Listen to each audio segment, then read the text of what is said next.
Good morning and welcome to Monday Matins for July 6th. Today we're going to talk about comfort and loneliness and that in need within us for comfort.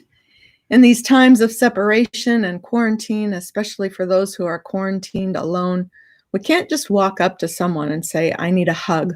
We can't walk into our faith communities and open our arms to offer hugs to others in need of a little comfort. We can't hold our loved ones. And we ache because we are tactile beings like monkeys and great apes and elephants and even our pets. We need to touch and be touched. Family therapist Virginia Sater once said, we need 4 hugs a day for survival. We need 8 hugs a day for maintenance. We need 12 hugs a day for growth. Children know this innately. They hug and cling and climb on those they love, fulfilling their need for that contact. But as we grow, we put away our childish ways, don't we? But we don't get our 4 or 8 or 12 hugs a day, or even just some face-to-face time. Our souls cry out in despair. Now, we don't want to tell anyone that we feel lonely or sad because, well, we're not supposed to admit that weakness, right? So this is what Robert Raines says in his book, To Kiss the Joy, and I lost the dust cover long ago, so this is all you get to see of it. This is his chapter, It's Okay to Need Comfort. Each human being is alone. We experience our aloneness in rending events or moments, the loss of health, of a job, of a mate, of a friend, the death of a hope.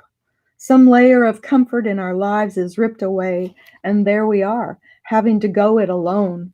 Our aloneness rises up like an iceberg in front of us, an empty chair, an empty bed, an empty office, an empty or aching heart.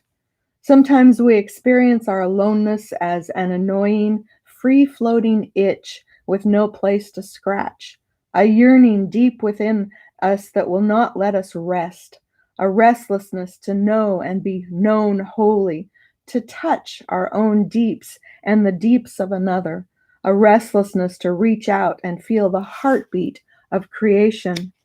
Sometimes our aloneness gets heavy and is like a burden made of 1,000 little irritations and frustrations or minor disappointments, which weigh us down, down, down.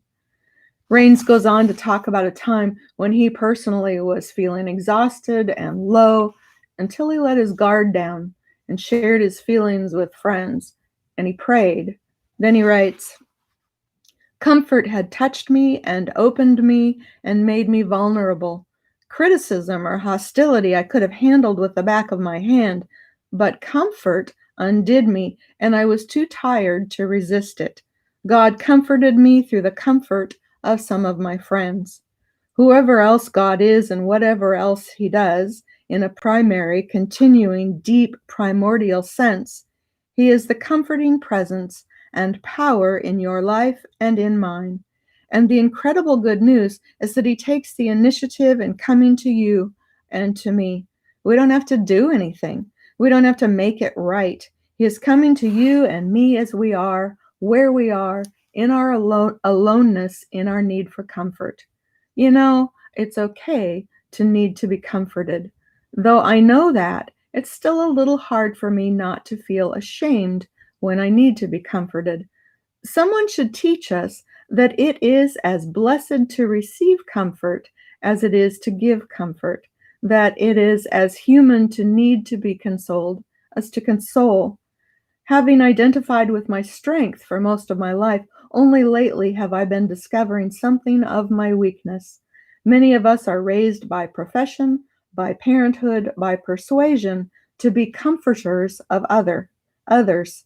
The Christian syndrome puts tremendous emphasis on that. We often then are holding another and seldom being held. But it's okay sometimes to need to be held. Indeed, we become richer, deeper, warmer, more understanding, more patient and compassionate and humble human beings when we understand and acknowledge our own need of receiving love as well as giving it. As we close our time together, Let's breathe in the Spirit of presence who reminds us that even when we feel most alone, we are not. Let's breathe out any feelings of pride, and with that exhalation, let's blow down any walls we've built up around ourselves, anything that makes us feel as if we're protected either from bad feelings or from letting others see our negative feelings. Breathe in the spirit of consolation and strength, allowing her to fill you and surround you even at your lowest and most vulnerable moments. And since we can't give each other hugs right now, and we can't exactly feel Spirit wrapping herself around us, never underestimate the power of a soft blankie. May you find peace for your week and maybe a teddy bear to hold on to.